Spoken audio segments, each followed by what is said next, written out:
Ukraine military has managed to damage Russia's most advanced fighter jet. Main Directorate of Intelligence, or GUR, wrote on its Telegram channel, on June 8, 2024, a Su-57 multi-purpose fighter of the aggressor state was hit on the territory of the Oktyabinsk airfield in the Astrakhan region of the Russian Federation, located 589 kilometers or 365 miles from the line of combat. It added, "The pictures show that on the 7th of June, the Su-57 was standing intact, and on the 8th there were ruptures from the explosion and characteristic spots of the fire caused by the fire damage near it."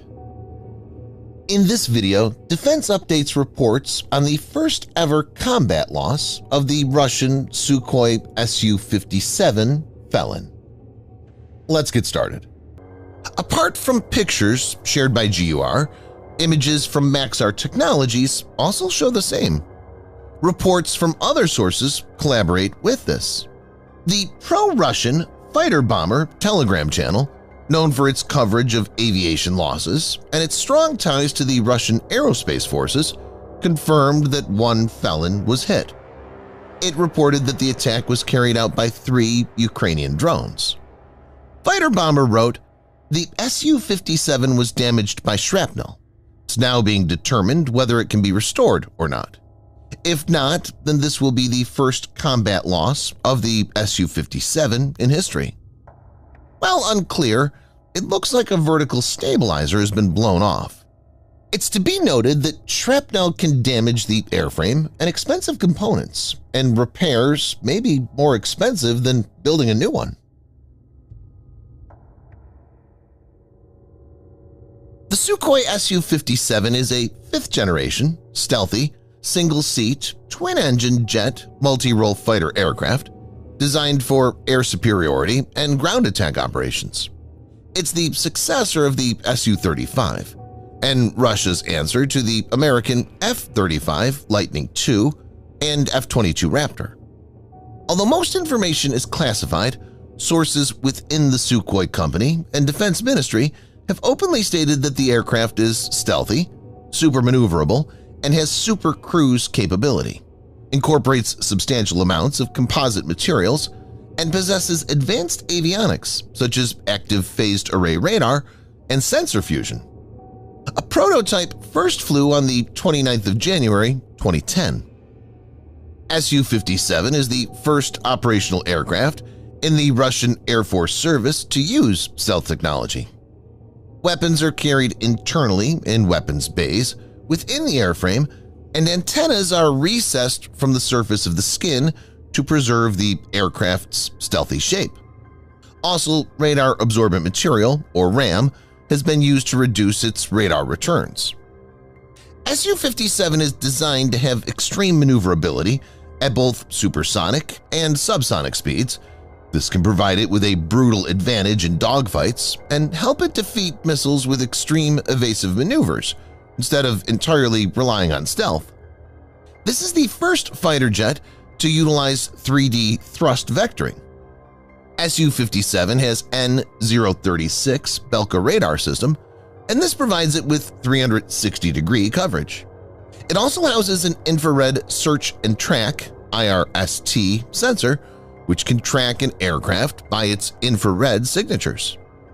But all is not well with the program, and there's no serial productions as of now. It's likely that the Russian forces have around 20 to 25 of these fighters, out of which 9 to 12 are combat-capable.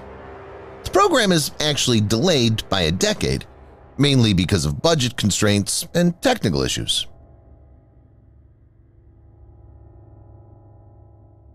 The involvement of Russia's newest fighter in the war in Ukraine has been unclear.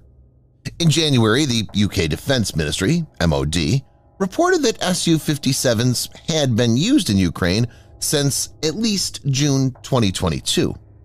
Before the MOD's statement, there were intermittent claims that the aircraft were used to launch standoff strikes, but were not operating in heavily contested spaces. The conclusions to be drawn from this are debatable. Given Russia's lack of air superiority, It's peculiar that it isn't using its best asset, which is supposedly capable of penetrating contested airspace. This is probably because, while the Su-57 has stealthy features and a reduced signature design, it does not match the capabilities of fifth-generation American fighters, like the F-22 Raptor or F-35 Joint Strike Fighter.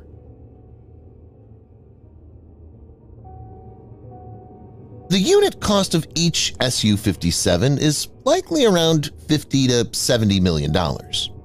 As evident, the hit is not a direct one, and a relatively simple and cheap shelter could have prevented damage. In a report on the Su-57, the Russian fighter-bomber Telegram channel complained about the lack of protection from drone attacks.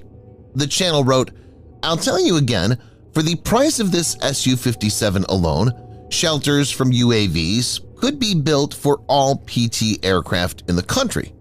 Of course, if you don't bully them along the way and don't give out kickbacks."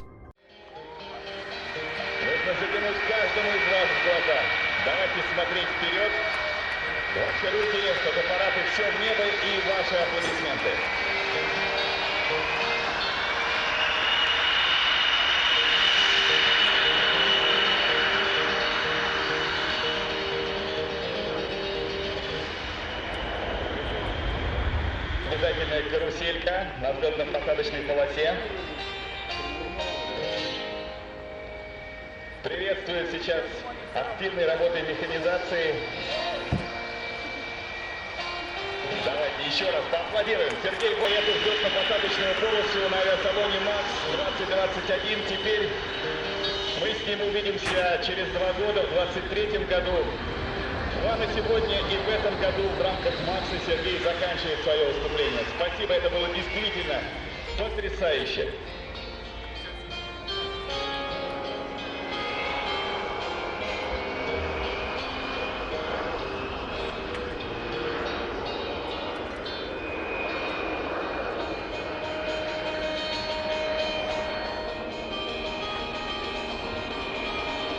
И по традиции у нас есть буквально минута.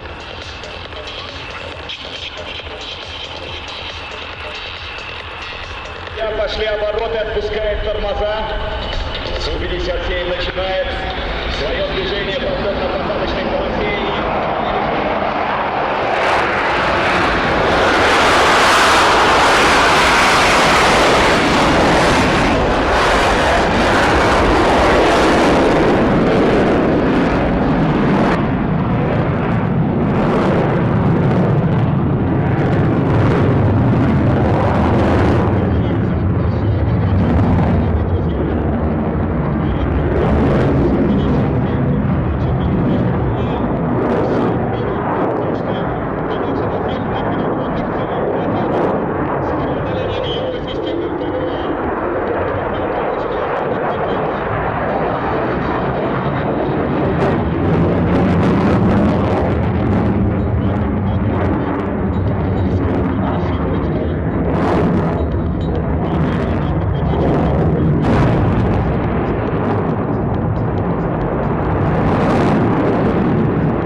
час.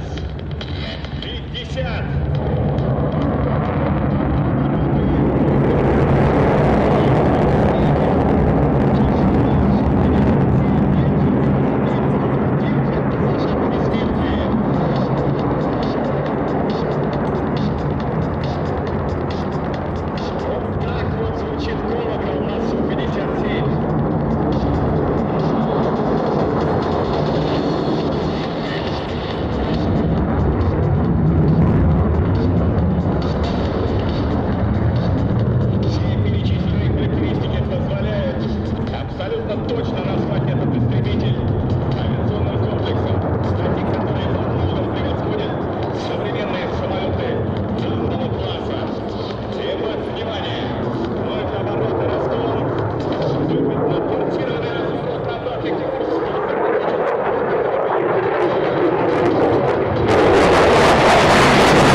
59 типов и модификаций самолетов.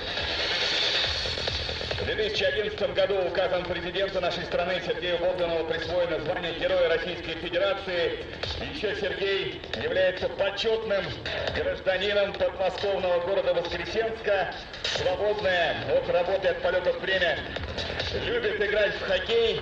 И вообще, душа любой компании, замечательный человек. Есть касание. Держит переднюю стоечку в воздухе. Приветствую вас. Это был Су-57 и Сергей Богдан. Благодарим его за это сумасшедшее выступление.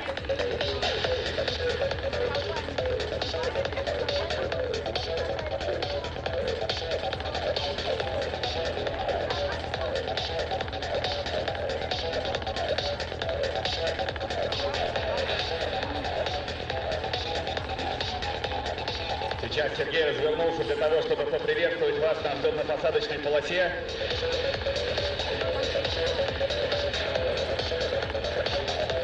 Далее снимет комбинезон летный, противоперегрузочный костюм и, соответственно, присоединится ко всем нам, будет уже наблюдать за дальнейшими полетами с Земли. Открывает фонарь, дышит свежим воздухом и слышит ваши аплодисменты, машет вам руками.